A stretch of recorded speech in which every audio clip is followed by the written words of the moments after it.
그럼 사전에 이용자에게 동의를 얻는 경우와 얻지 않는 경우로 나누어서 자세히 살펴보겠습니다. 대부분의 경우 개인정보를 수집하는 최초의 시점에서 사전에 이용자에게 동의를 받아야 하며 동의를 얻은 범위 안에서만 개인정보를 이용해야 합니다.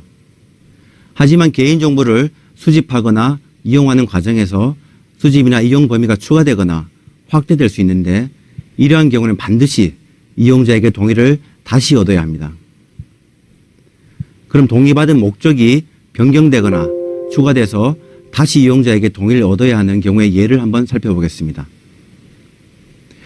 AS 센터에서 고객 불만이나 불편사항을 처리하기 위해서 개인정보를 수집하였는데 수집한 개인정보를 수집한 목적과 관련 없는 자사의 신상품 광고에 이용한다거나 또는 회원으로 가입하기 위해 개인정보를 제공해야 하는데 회원 가입과 전혀 무관한 우편 주문 판매에 수집한 개인정보를 이용하는 경우 이용자의 동의를 추가적으로 획득해야 합니다.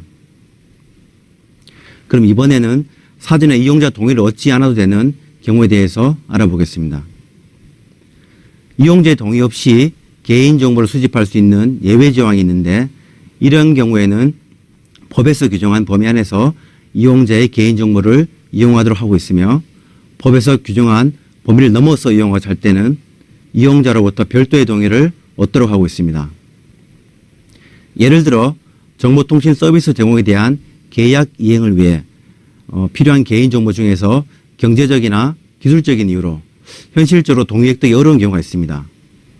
통화 기록이나 접속 로그, 결제 기록 이러한 정보와 같이 서비스 이용 과정에서 실시간으로 또는 자동적으로 생성되는 정보들이 예가 되는데 좀 더 자세하게 살펴보면 통화 기록은 전화를 이용할 때마다 실시간으로 생성되는 정보인데 이러한 통화 기록이 생성될 때마다 이용자의 동의를 얻는 것은 사실상 불가능합니다.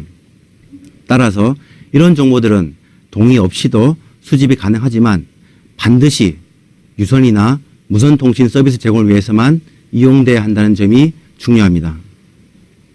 추후에 통화 기록을 이용해서 신상품을 개발하거나 마케팅에 활용하고자 한다면 반드시 이용자에게 별도의 동의를 얻어야 합니다. 이용자의 동의를 얻지 않아도 되는 또 다른 예를 보면 정보통신 서비스 제공에 따른 요금 정산을 위해 필요한 경우로 요금 정산을 위해 수집한 요금 내역이나 납부 또는 미납 사실 등에 관한 개인정보들입니다. 이런 개인정보 역시 반드시 요금 정산의 목적으로만 활용해야 합니다. 마지막으로 정보통신망법이나 다른 법률에 특별한 규정이 있는 경우로서 만약 다른 법률에 이용자의 동의 없이도 개인정보를 이용할 수 있는 조항이 있다면 이용자의 동의 없이도 개인정보를 이용할 수 있습니다. 물론 이런 경우에도 해당 규정에 한해서만 활용해야 합니다.